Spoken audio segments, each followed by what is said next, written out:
grandemente. Bueno, hermanos, les invito a que abramos la palabra de Dios en Apocalipsis capítulo 4. Apocalipsis capítulo 4. Nosotros planificamos por la fe, hacemos nuestra parte en planificar. La palabra de Dios nos enseña que tenemos que planificar, pero la respuesta, la orientación, la guianza del Espíritu Santo y de Dios tienen la última palabra. Pero para el próximo año, nosotros estamos saliendo de un servicio que es a las 11, llamamos CMP AM para 3. Vamos a tener CMP Nuñoa a las 5. Nuñoa Pancho, ayúdame aquí porque mi memoria no está tan buena hoy. Van a estudiar el Evangelio de Juan, ¿cierto? En Nuñoa. O sea, una serie de prédicas basadas en el Evangelio de Juan. CMP AM, vamos a estudiar todo el libro de Apocalipsis en las prédicas, Dios mediante. Y CMP PM, el Evangelio de Mateo. Entonces vamos a estar estudiando de manera sistemática, expositiva. Y una vez al mes estaremos libres de la serie donde vamos a predicar algún texto del Antiguo Testamento, para que no sean solamente el Nuevo Testamento predicado acá. Entonces, este es el plan. Pero hoy estamos libres, la serie comienza el próximo año, y entonces yo quiero invitarles a Apocalipsis capítulo 4. Es un texto conocido y que en las 2 últimas semanas impactó profundamente mi vida. Apocalipsis 4, desde el versículo 1. A pesar que toda la perícopa va del 1 al 11 quizás, ¿sí? Nosotros vamos a basar nuestra meditación en esta mañana en los 6 primeros versículos, porque aquí hay mucha cosa. Entonces estamos decidiendo trabajar parte del texto. Dice así la palabra de Dios. Después de esto, miré y he aquí una puerta abierta en el cielo. Y la primera voz que oí como de trompeta, hablando conmigo, dijo: sube acá y yo te mostraré las cosas que sucederán después de estas. Y al instante yo estaba en el Espíritu. Y aquí un trono establecido en el cielo. Y en el trono uno sentado. Y el aspecto del que estaba sentado era semejante a piedra de jaspe, de cornalina, y había alrededor del trono un arco iris, semejante en aspecto a la esmeralda. Y alrededor del trono había 24 tronos. Y vi sentado en los tronos a 24 ancianos, vestidos de ropas blancas, con coronas de oro en sus cabezas. Y del trono salían relámpagos y truenos y voces. Y delante del trono ardían 7 lámparas de fuego, las cuales son los 7 espíritus de Dios. Y delante del trono había como un mar de vidrio, semejante al cristal, y junto al trono y alrededor del trono 4 seres vivientes, llenos de ojos delante y detrás. Solamente quiero leer con ustedes el versículo 8, que dice: los 4 seres vivientes tenían cada uno 6 alas, y alrededor y por dentro estaban llenos de ojos, y no cesaban día y noche de decir: Santo, Santo, Santo es el Señor Dios Todopoderoso, el que era, el que es y el que ha de venir. Amén y amén. Que el Señor nos bendiga en la meditación de su palabra. Hermanos, sabemos un poco del contexto del libro de Apocalipsis. Quizás uno de los libros menos estudiados por la iglesia. Quizás por la complejidad de sus símbolos, de las interpretaciones, pero en realidad hay mucha ignorancia, incluso de la iglesia, cuando nosotros interpretamos Apocalipsis. Nosotros sabemos que por detrás de las imágenes hay propósitos, hay significados, hay símbolos. Por ejemplo, cuando nosotros vemos Apocalipsis capítulo 1, versículo 20, Juan tuvo la visión del Cordero, del Cristo glorificado, y que tenía en sus manos los 7 candeleros y las 7 estrellas. Y él explica en el versículo 20 del capítulo 1 de qué se trata este símbolo. Por ejemplo, dice: el misterio de las 7 estrellas que has visto en mi diestra y de los 7 candeleros de oro. Las 7 estrellas son los ángeles de las 7 iglesias y los 7 candeleros que has visto son las 7 iglesias. Por lo tanto, yo tengo que interpretar estos símbolos no de manera literal. Por eso tenemos que estudiar. Tenemos que interpretar un texto de las Escrituras, un libro, a la luz de toda la Biblia. Este es el primer principio hermenéutico de interpretación. Y también es importante, cuando estudiamos un texto, tratar de entender el mensaje para la época de la escrita y el mensaje para todos los tiempos. ¿Qué está pasando con la iglesia en ese entonces? Cuando Juan recibe esta visión, era un tiempo muy difícil. La iglesia estaba siendo masacrada. Había un trono en la tierra de César. César, vanidoso, y reivindicaba a adoración para sí. Y todas las personas que no adoraban a César eran perseguidos. Por eso el primer siglo se convierte en un periodo de la historia en que tuvimos quizás más mártires. Los cristianos eran quemados vivos por causa de su fe, porque no estaban dispuestos a rendirse y adorar a César. En este periodo está liderando políticamente Domiciano, que era atroz, terrible. Y posiblemente él llevó a Juan a esta isla llamada Patmos, donde recibe la visión del Apocalipsis. Es una isla que tiene 32 metros cuadrados en el mar Egeo, hoy actualmente Turquía. Era una isla penal donde el Imperio Romano enviaba a sus prisioneros, los más peligrosos. Y ahí está Juan, el discípulo de los 12 apóstoles, el más nuevo de todos. Todos sus compañeros, los otros 11, para no decir 12, incluyendo a Judas, están muertos. El único vivo era Juan.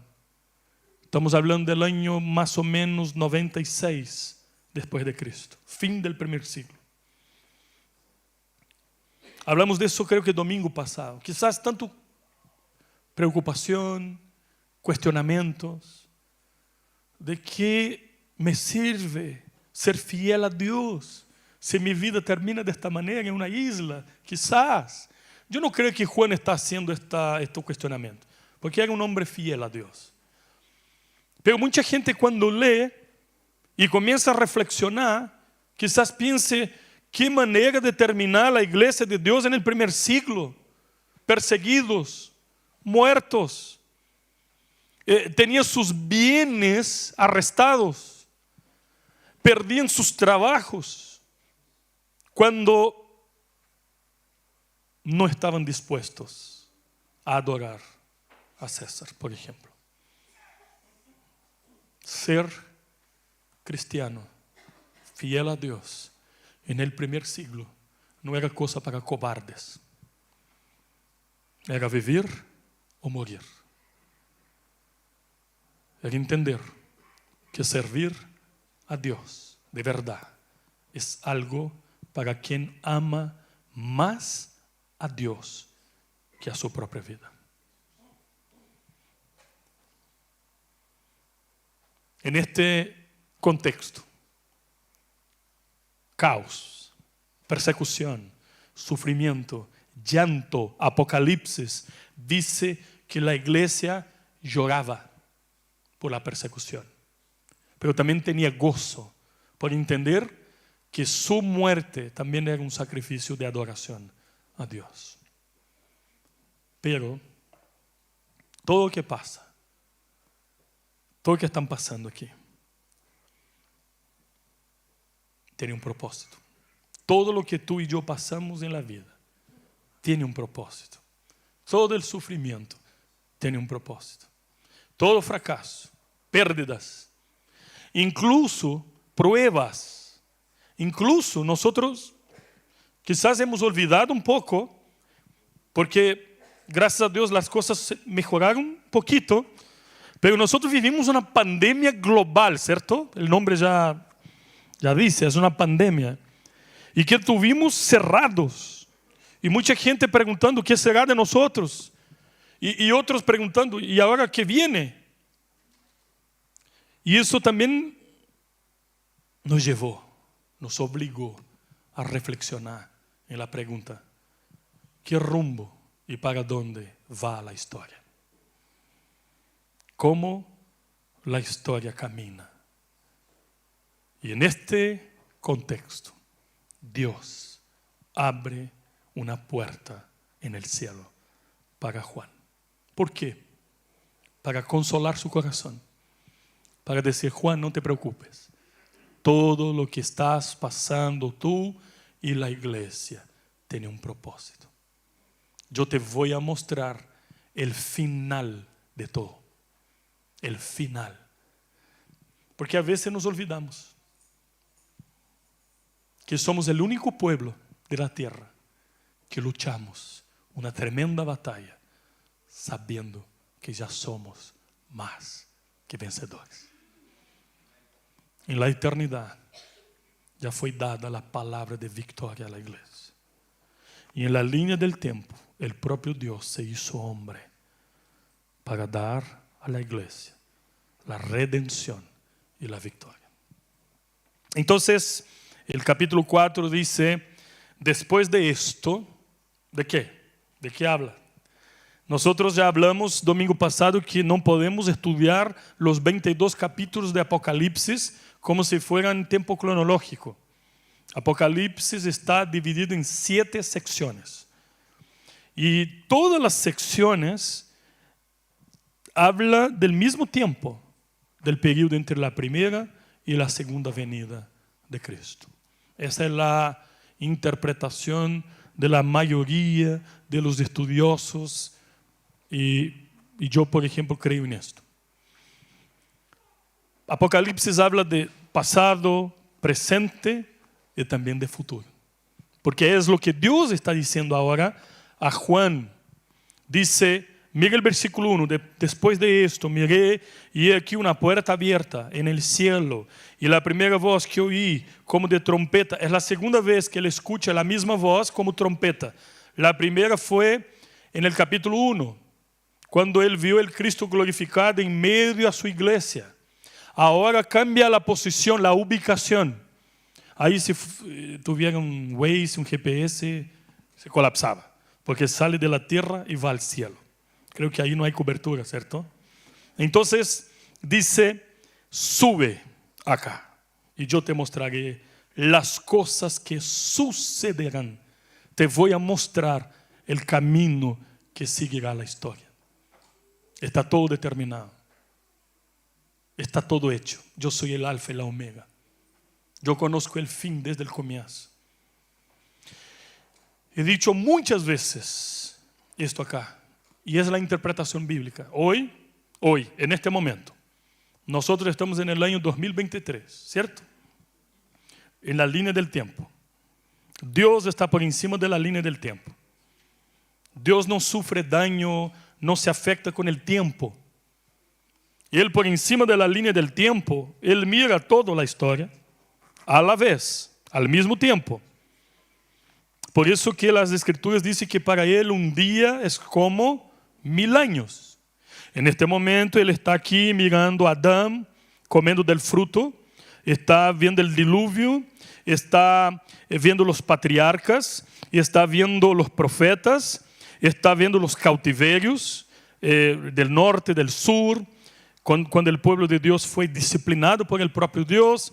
Está viendo Juan el Bautista, está viendo Cristo crucificado, está viendo la persecución del primer siglo, está viendo la iglesia en la historia hasta llegar en los días de hoy, y en este momento Él está viendo el regreso de Cristo, todo a la vez. Por eso, hermanos, que es muy diferente para un cristiano cuando tiene el entendimiento que todo está bajo control de Dios. Nada escapa a su control. ¿Y por qué decidí, por gracia de Dios, compartir con ustedes este texto? Porque entiendo que la visión que tú y yo tenemos del cielo impacta nuestra visión de la tierra. Esto es cosmovisión. El verdadero entendimiento de cómo es el cielo, quién es el verdadero rey, cómo la historia camina, bajo qué control está. El entendimiento de estas cosas cambia y refleja mi modo de vivir. Y me da la respuesta. ¿Quién soy? ¿De dónde vengo? ¿Y para dónde voy? Contesta todas las preguntas existenciales y da significado y propósito para nuestras vidas. Juan, tú estás viendo todo el sufrimiento del primer siglo, estás en una isla y quizás pensando, me voy a morir aquí, así termina mi vida, pero te voy a mostrar que tú haces parte de algo mucho más grande, que a veces no nos damos cuenta. A veces la prueba, las tribulaciones, los aparentes fracasos, déjanos como míopes. No tenemos una visión más allá de la que estamos viviendo. No logramos ver. Estamos como los discípulos en el camino de Maús, que está caminando tristes, oh vida, oh cielos, estamos tristes, estamos afectados porque Jesucristo murió y se acabó nuestra esperanza. Pensábamos que Él sería el Redentor de Israel. Todos los verbos en el pasado, desanimados, y Cristo caminando con ellos, diciendo, ¿por qué están tristes? ¿Cómo? ¿No sabes? Toda Jerusalén sabe que Él murió. Jesucristo, varón poderoso en palabras y obras, y es tercer día y nada pasa. Y Cristo caminando con ellos. A veces la tristeza, la incredulidad nos impide de ver el sobrenatural, los milagros de Dios. Cristo estaba resucitado caminando entre ellos, pero ellos estaban tan tristes que no lograban ver. Es como el corazón del creyente que está alejado de Dios. Está tan duro como una piedra que no logra ver las bendiciones de Dios, los milagros de la providencia, del cuidado, de la provisión, y no logra ver el propio Dios, y comienza a pensar que la fe está basada en lo que sentimos. No es así. Nuestra fe no está basada en lo que sentimos, está basada en lo que creemos. Uno puede sentir que Dios no escucha mis oraciones, o Dios no me ama, o todo va mal, ¿qué pasa conmigo? Sentimientos. Pero sentimientos muchas veces son mentirosos, engañosos. El corazón es engañoso. La verdadera madurez cristiana nos enseña a aprender a hacer una distinción entre sentimiento y realidad. Sentimiento dice, Cristo está muerto. Mentira. Realidad es que Cristo resucitó y camina en medio nuestro. No permita, hermano, que la tristeza te impida de ver todo lo que Dios está haciendo. Juan, sube para acá. Yo te voy a revelar lo que va a suceder. De eso se trata el libro de Apocalipsis. Revelación, sacar el velo, mostrar lo que está por detrás y mostrar a Juan, y con el propósito de que lo que Dios está revelando a Juan sea registrado, porque Dios le dice, registra estas palabras para las generaciones futuras, para tú y yo, para que hoy estuviéramos estudiando aquí en Sudamérica, aquí en Chile, este texto. Porque Dios, nuestro Dios, quiere mostrar a su iglesia que todo está bajo control. En momentos de caos, en momentos de prueba, en momentos de tristeza, en momentos que parece que todo está perdido, necesitamos la revelación de Dios, las Escrituras. Y es la primera enseñanza que tenemos aquí en este texto. Vemos...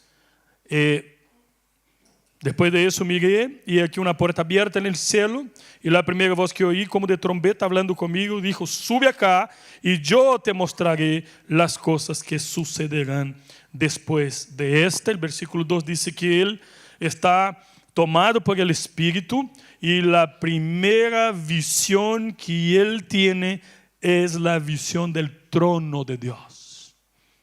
¿Y por qué? ¿Casualidades? No. Necesitamos entender quién reina, quién está en el control. Trono habla de soberanía, de gobierno. Juan y la iglesia necesitan saber que todo está bajo el control absoluto y soberano de Dios. Desde ahí, de su trono, Él comanda todo el universo. Y otra vez, ahí no hay pánico, ahí no hay guerra. Ahí, en el cielo, donde todas las cosas están bajo su control, hay certeza, estabilidad, hay santidad y soberanía. Entonces, cuando tú piensas, ¿por qué estoy pasando por esto? ¿Por qué el mundo está tan loco? ¿Por qué las cosas están tan sin sentido? ¿Por qué la gente cada día está más depresiva? ¿Por qué hay gente con ganas de quitar su propia vida? ¿Por qué uno trabaja y ve compañeros que están de pie, pero uno nota que no tienen más ningún tipo de alegría, de gozo? Están como, no sé, una planta. Está ahí, pero pasivos. ¿Qué está pasando con nosotros? Hemos perdido el asombro del trono, la reverencia del poder de Dios. Hay momentos en la vida que Dios tiene que remecer y nos tiene que sacar de la tierra y llevarnos a la visión del trono, para recordar a su iglesia que todo está siguiendo un propósito y un plan. No hay nada que está sucediendo con nosotros que Él no nos advirtió. Cristo dijo a sus discípulos, ustedes serán perseguidos, ustedes serán muertos por causa de mi nombre. Viene un tiempo duro. Cristo dijo a Pedro en el capítulo 21 de Juan, vas a morir, te van a matar. O sea, Pablo dice, la prueba del presente no se compara con la gloria del porvenir. Entonces, hermanos, leer y estudiar Apocalipsis es entender que estamos de paso, que el Señor nos está llevando para nuestro hogar, la nueva Jerusalén, y que el final ya está establecido. Y Él está mostrando a Juan las cosas que van a suceder para consolar, animar, fortalecer, restaurar, renovar su fe y su esperanza. Un Dios, como cantamos, tan y tan fiel. Dios es fiel. Fiel. Él cumple sus promesas. Te quiero hacer algunas preguntas.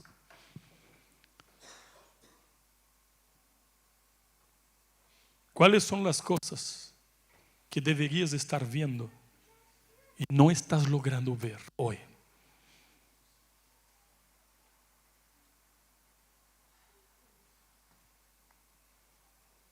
¿Cuáles promesas de la Biblia te estás olvidando?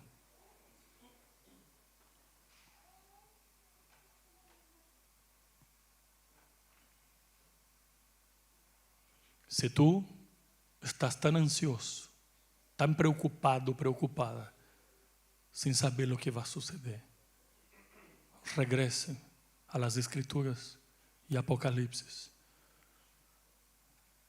para refrescar tu memoria, porque todo está bajo control. Y este trono, él tiene enseñanzas profundas. No tenemos tiempo para profundizar en este momento, pero vamos a profundizar en la serie. Estoy haciendo una introducción. Mira qué cosa impresionante. Dice, primero, que en este trono está sentado alguien, que es el propio Dios. Juan no se atreve a describir lo que está viendo. Dice semejante. Y no habla de las formas físicas, habla de colores, habla de... Yo no logro describirlo, entonces voy a tratar de decir, se parece con esto. Y ahí está el Señor. Este trono es un lugar de honor, de autoridad, de juicio. Todos los tronos de la tierra están bajo la jurisdicción del trono del cielo. Y un momento en que el trono de Roma es implacable. Trae tanto dolor y sufrimiento para la iglesia. El Señor está mostrando a Juan que hay un trono alto y sublime que gobierna todo y todos. Nada escapa a su control. En el libro de Apocalipsis, nosotros, en todo el Nuevo Testamento la palabra trono aparece 67 veces. Y solo en Apocalipsis 47. Y solo en el capítulo 4, 12 veces. Es una visión del trono. El trono es el verdadero centro del universo. Y este trono no está en la tierra, sino en el cielo. El universo en la Biblia, en la interpretación bíblica, no es geocéntrico y ni heliocéntrico, sino teocéntrico. Él es el centro de todas las cosas. Y el universo se sostiene en el poder de su palabra. Él hace lo que quiere. Él tiene la última palabra. Y ahí está la visión que tiene Juan de Dios. Para una iglesia perseguida, torturada, martirizada, masacrada. Este es un mensaje reconfortante, saber que su Dios está en el trono. Lo mismo pasó en Isaías capítulo 6, cuando el rey Usías había muerto y el pueblo desanimado porque el liderazgo del rey era tremendo, fue un gran rey para Judá. Y el pueblo ahora estaba desanimado. ¿Por qué? Porque el rey está muerto. ¿Y qué será de nosotros? ¿Quién nos va a liderar? Entonces Isaías capítulo 6 dice, en el año de la muerte del rey Usías, yo vi al Señor sentado en un alto y sublime trono. Cuando nosotros nos olvidamos quién controla todo, es necesario volver a la visión del trono. En el año de la muerte del rey Usías, yo vi al verdadero rey, el Señor.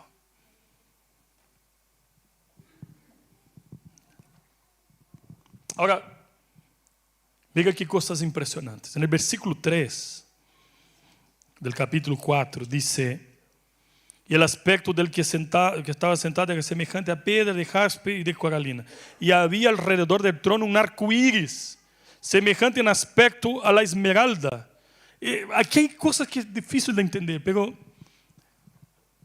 en este trono, la visión que tiene, el aspecto, el color, este trono se asemeja al arco iris. ¿Qué significa eso? ¿Qué piensan ustedes? Este trono es un trono de misericordia. ¿Se acuerda el propósito por el cual está el arco iris? Recordar la misericordia de Dios y su pacto con su pueblo. Es un trono de misericordia para sus hijos, para nosotros, que alcanzamos misericordia de parte de Dios. Pero necesitamos entender una cosa. El que está sentado en el trono no solamente es un Dios misericordioso, es un Dios santísimo, santísimo y justo. Mira que dice el versículo que sigue, el versículo 5, dice: el trono salía relámpagos y truenos y voces, y delante del trono ardían 7 lámparas de fuego. Yo llevo 10 años acá y no me acuerdo de truenos y relámpagos en Chile. ¿Existe acá? Porque en Brasil, siempre. Otro día me preguntaba a mi hijo qué es un relámpago, qué es un trueno, y yo trataba de explicarle. Y aquí este texto nos está diciendo que los relámpagos, las voces, los truenos son evidencias del juicio y de la ira de Dios. El trono es un trono de misericordia, pero también es un trono de juicio. Antes del juicio siempre viene la misericordia. Y los versículos que siguen, Dios revela a Juan: yo voy a juzgar a los impíos, a los perseguidores, a los incrédulos, en respuesta a las lágrimas de los santos. Cada lágrima de la iglesia, dice el texto, es un símbolo, está en la copa sostenida por un ángel. Y Dios va a juzgar el mundo cuando Él escucha la intercesión y la oración de los santos. Lo que queremos decir es lo siguiente: puede parecer que el mundo es injusto, puede parecer que los impíos hacen lo que quieren y no pasa nada, puede parecer que los impíos tienen una vida mejor que los creyentes, aparentemente, y que nosotros somos disciplinados, que Dios nos está corrigiendo, pero los impíos que están haciendo lo que quieren, no pasa nada. No es cierto, porque Dios juzgará todas las cosas. Dice la Biblia que será un día terrible, terrible, porque Dios traerá a juicio todas las cosas, todas las obras, hasta las escondidas. Es un trono de juicio, juicio de Dios, pero también es un trono, para terminar, de santidad y transparencia. Mira el versículo 6.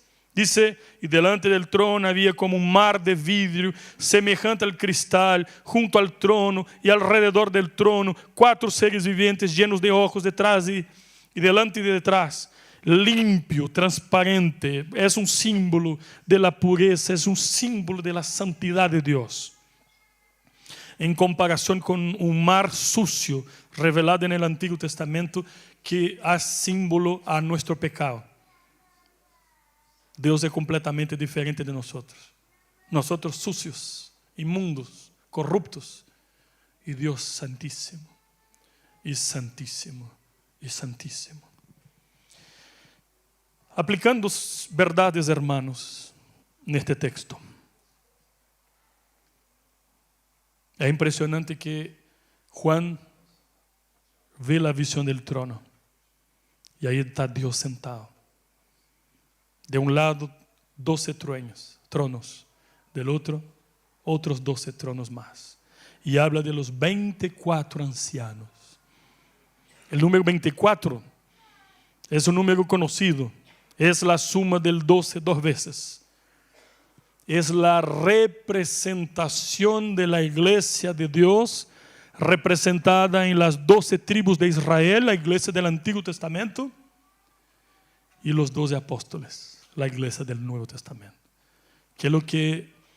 ¿Cuál es el propósito de esta visión? Mostrar que la iglesia de Dios reinará con Cristo por toda la eternidad. Hoy sufrimos en este mundo, mañana reinaremos con Él. Como dijo Lutero, Aquí nos pueden quitar nuestros bienes, nos pueden quitar la alegría, incluso quitar nuestra propia vida. Pero nosotros un día resucitaremos y con Él reinaremos por toda la eternidad. No te preocupes, no tengas miedo. Él está en el control. Él es el Rey soberano. Tan Rey, tan incomparable, que el versículo 8 muestra seres celestiales santísimos cantando y alabando sin detenerse: Santo, Santo, Santo, Santo, Santo, Santísimo es el Señor Todopoderoso, el Rey de toda la gloria, el Señor que reina y reinará por toda la eternidad, nuestro Rey. ¿Por qué te preocupas? ¿Por qué estás tan ansioso? ¿Por qué estás preocupado? Arrepiéntete, regresa a los pies de Cristo y dice: Señor, dame la visión del trono y yo quiero descansar en tus promesas, las promesas de que la iglesia reinará con Él por toda la eternidad. Oremos. Ya vamos a orar también agradeciendo a Dios por el privilegio de participar de la Santa Cena. Padre, gracias por esta certeza que llena nuestro corazón de esperanza. Tú eres el Rey y está en el trono, y nosotros somos súbditos tuyos y reinaremos contigo y juzgaremos contigo. Señor, trae la calma a nuestro corazón, la tranquilidad, porque está todo bajo tu control. Trae esta paz que sobrepasa todo entendimiento. Anima el corazón del desanimado hoy. Fortalece al que está debilitado y llena de la esperanza de tu palabra, del Cristo glorificado que está presente. La certeza de que nosotros venceremos es porque confiamos en tu palabra, Señor.